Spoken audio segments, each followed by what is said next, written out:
পুরো বিপ্লবের কঠিন সময়গুলোতে যে মানুষগুলো নিবৃত্তি থেকে এবং জীবনের ঝুঁকি নিয়ে আমাদেরকে সার্বিকভাবে সহায়তা করেছিল, আমাদের আহত এবং পঙ্গু ভাই বোনদেরকে ট্রিটমেন্ট দিয়ে সহায়তা করেছিল, আর্থিকভাবে সহায়তা করেছিল, তাদের নিজেদের বাসাগুলো ছেড়ে দিয়ে আমাদেরকে তাদের বাসাগুলো দিয়ে এক একটা আমাদের জন্য সেফ হোম তৈরি করে দিয়েছিল, সেই মানুষগুলো হচ্ছে আপনারাই।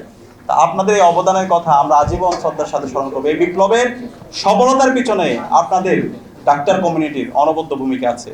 এবং বিপ্লবের পরে যখন সবাই ভাগাভাগি দিতে ব্যস্ত ছিল, যখন আহত এবং পঙ্গুত্ব যারা ছিল তাদের কথা সবাই ভুলে গিয়ে বিভিন্ন ধরনের কে কি পাবে, বিভিন্ন ধরনের দাবি দেওয়া, রাজনৈতিক দলগুলো বিভিন্ন ধরনের তাদের কাকে মুক্তি করবে সেগুলো নিয়ে যখন বার্গেন করছিল, সেই সময়ে একদম নিবৃত্তি থেকে আহত পঙ্গুত্ব যারা চোখ হারিয়েছে, যারা হাত হারিয়েছে, যারা পা হারিয়েছে, যাদের বুকের মধ্যে পেটের মধ্যে তাদের শরীরের বিভিন্ন অঙ্গে যাদের গুলি আছে, তাদেরকে দিনের পর দিন, মাসের পর মাস, বছরের সারা বছর জুড়ে আপনারা আমাদের এই ভাই বোনদেরকে ট্রিটমেন্ট করেছেন, আলহামদুলিল্লাহ।